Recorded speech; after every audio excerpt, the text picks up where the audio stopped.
এই শ্যামলী, এক গ্লাস পানি নিয়ে আয় তো। কি ব্যাপার দাদা, আপনি এত তাড়াতাড়ি চলে আসলেন যে? ফ্যাক্টরি যাননি? গিয়েছিলাম, তোর কথা খুব মনে পড়ছিল তো, তাই ম্যানেজারকে কাজটা বুঝিয়ে দিয়ে চলে আসলাম। যা, এই শাড়িটা পরে রেডি হয়ে আয়, তোকে নিয়ে আজ সিনেমা দেখতে যাব। এটা আপনি কি বলছেন দাদা?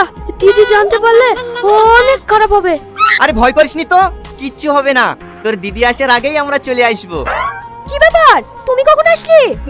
এই তো এক্ষুনি, শরীরটা একটু খারাপ করছিল তো, তাই চলে আসলাম। তুমিও এত তাড়াতাড়ি চলে আসলি যে? আমার মাথাটা যন্ত্রণা করছিল, তাই চলে আসনু। শ্যামলী, তোর হাতে কি? আরে বুঝতেই ভুলে গেছি, তোমার জন্য একটা শাড়ি লাইছি তো, তাই শ্যামলীকে দেখাছিনু। দেখো তোমার পছন্দ হয় কি। যাই, আমি গোসলটা করিলেই গি। শ্যামলী, বাথরুমে তোয়ালিটা দিয়ে দিস। ঠিক আছে দাদা। শাড়িটা পরলে আপনাকে কিন্তু খুব সুন্দর লাগবে। তাই তুমি বলছো? তাহলে তো পড়তেই হয়।